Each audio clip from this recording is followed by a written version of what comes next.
Brought to you by Palvi Agrico.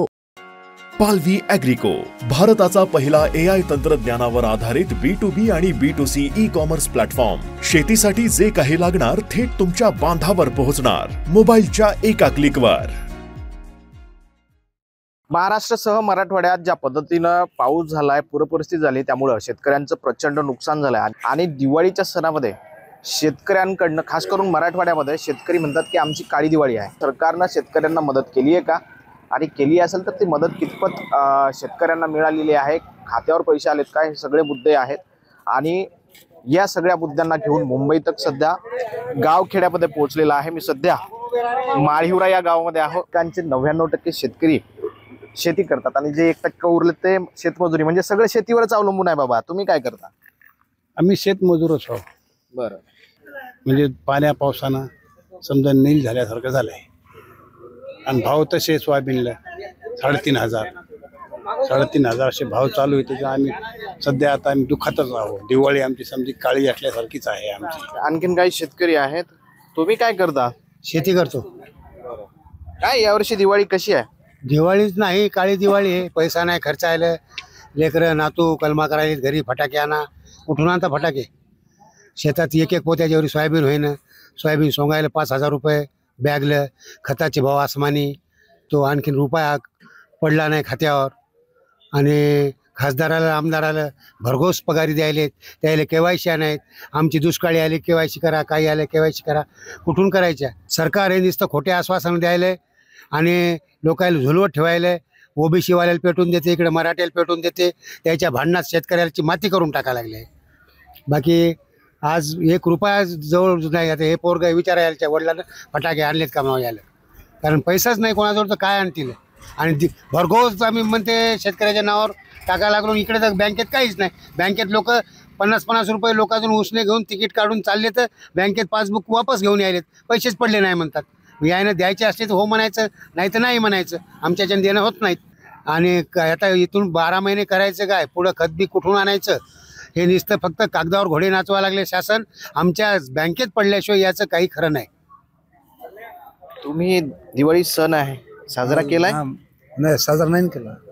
साजरा केला ना, करायला पैसेच नाही ना, कशामुळे करणार? पर्यायच नाही. सोयाबीन बरोबर होईना, पाण्यानं त्रास दिला, त्याच्यामुळं सोयाबीन खड्डून गेले. त्याच्यामुळं काही आमचं काही चाललं नाही. आम्ही परेशान होता. आम्हाला कोणत्या बँकामध्ये गेलं तर पासबुक घेऊन चालू, वापिस यायला लागलं. तर आमचं काही चाललं ते बायाचं वापिस यायचं, दुसरं काय. बाबा, दिवाळी कपडे घेतले की नाही? नाही बापू, कशाचे कहाण घेऊ कपडे? हा, पगार होते ती पगार बंद करून टाकली. कहाण घेऊ कपडे? सरावणबाईची पगार कशी मिळत होती ते बंद करून टाकली. मोदीचे पैसे मिळाले म्हणाय तुम्हाला. मोदीचे काय द्यायला मोदी? हा, 4 महिन्याला एकदा द्यायला 2,000 रुपये. 2 एकर सगळं पाण्याखाली गेले. 2 एकरचं शेती आहे. गरीब मजूर माणूस हो मी. काय करा, मजुरीवर जीवन अवलंबून. काय काय आता मग दिवाळी करणार आहेत की नाही तुम्ही? त्याच्यानं दिवाळी करू साहेब साजरी. दिवाळीच नाही, दिवाळी काहाची सण आल्या. दिवाळी मोठमोठ्या माणसाची दिवाळी, आमदार खासदार मंत्र्याच्या दिवाळ्या. आमची काहाची दिवाळी आली? गोरगरिबाची दिवाळी आहे ही. अरे काय सरकार आहे? 1 रुपया नाही म्हणे, बस 6,000 देतो म्हणे खात्यावर. होता दिवाळीला पडतं म्हणाले बापा. बाकीचं काय नाही. कोणत्या दिवाळीत? पुढच्या का आताच्या आहेत. कोणा कोण्या दिवाळीला पडते ते. आणखीन काही शेतकरी आहेत. तुमच्या शेतातली काय परिस्थिती दिवाळी? आमच्या शेतात काहीच राहिलं नाही. सगळं पाणी वाहून गेलेलं आहे. आता या सरकारने एवढंच करायला पाहिजे की कर्ज तरी माफी करायला पाहिजे. कस तरी शेतकरी उभा राहील. 2 लाखाच्या आत माझी इच्छा आहे की शेतकऱ्याचं कर्ज माफ व्हायला पाहिजे. दिवाळी केली? दिवाळी काय करावं सर? काहीच नाही. बाबा कुठून करता दिवाळी? रुपया नाही आमच्या जवळ आता. बाबा, तुम्ही दिवाळी केली की नाही? नाही, दिवाळी कशी करावं? सोयाबीन पाण्याखाली भिजलं, पाण्याखाली गेलं. हा, भावाचा पत्ता नाही. कापणीचे पैसे 5,000 रुपये बॅग हे. हा, भाव सरकारचा 3,000 रुपये. आणि अनुदान शेतकऱ्याला, आम्हाला अनुदान देतो म्हणले. आम्हाला शेतकऱ्याला अनुदान देऊ 18,000. मुख्यमंत्री सांगतात 18,500 शेतकऱ्याला दिवाळीच्या आत देऊ.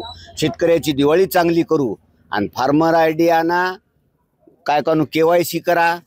आमदार खासदाराला निधी देतात ते त्याला जे पगार देतात त्याला फार्मर ID काही KYC त्याला काहीच नाही.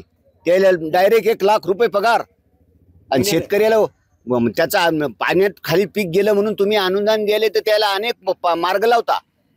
दिशाभूल करायला सगळे शेतकऱ्याची. काय मागणी काय होती शेतकऱ्यांची? सगळं शेतकऱ्याची मागणी हेच होती की कर्ज माफ करा आणि हे अनुदान द्या, झालेल्या नुकसानीचं अनुदान द्या. तर हो, मुख्यमंत्र्यांना लगेच टीव्हीवर सांगितलं, मोबाईलवर सगळ्या लोकांना सांगा 18,500 आमचा शेतकरी खुश झाला पाहिजे. आणि कोणाला काहीच नाही. सगळे लोक अंधारात आहेत. सगळे लोक दिवाळी करण्यात, काळी दिवाळी.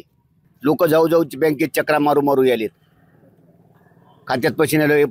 कोणी 50-100 रुपये उसने घेऊन चाललेत पैसे काढायसाठी, तर तिथं पैसेच नाहीत खात्यात. आता दिवाळी कशी साजरी? दिवाळी साजरी नाही. दिवाळी काळी दिवाळी आहे. हे सरकार आहे का? अगोदरच्या काळातल्या सरकार होते. विलासराव मुख्यमंत्री होते, लंडनला होते, लष्करी गाडी पडली होती. बाळासाहेब थोरात कृषी मंत्री होते. बाळासाहेब थोरातला सांगितलं तिथून लंडनहून काय असेल ते असेल पण अनुदान द्या, जाहीर करा. हेक्टरी 4,000 रुपये दिले ते. कधीचा विषय? हो, विलासराव मुख्यमंत्री ते आयुष्य आम्हाला शेतकऱ्याला काय कळायलं, पण विलासराव मुख्यमंत्री होते. आणि 50,000 हे मुख्यमंत्री 18,500 देतो म्हणले ना. झाले, जाहीर केले म्हणले आम्ही खात्यात पडणार दिवाळीच्या आधी. तुमची दिवाळी शेतकऱ्याची गोड करायची. गोड कायची कडू झाली दिवाळी. अजित पवार म्हणले होते की आम्ही शेतकऱ्यांना धान्य देऊ, किती कानू वस्तू देऊ, भेटवस्तू देऊ म्हणले. आनंदाचा शिदा 5 किलो गहू, 5 किलो गहून काहीच नाही. आता काल कंट्रोल आलाय, त्याच्यात खराब ज्वारी, खराब तांदूळ पाठवला किती वर्षाचा. कोणाला खायचंच काम नाही. कोंबड्या पण खात नाहीत त्याला. आळ्या हे ते. आता ते आम्ही आता माल असतात तर तुम्हाला फोटो काढून टाका त्याला. आणि मुख्यमंत्र्याचे निष्ठे खोटे आश्वासन. आम्ही शेतकऱ्याच्या पाठीशी उभे आहोत.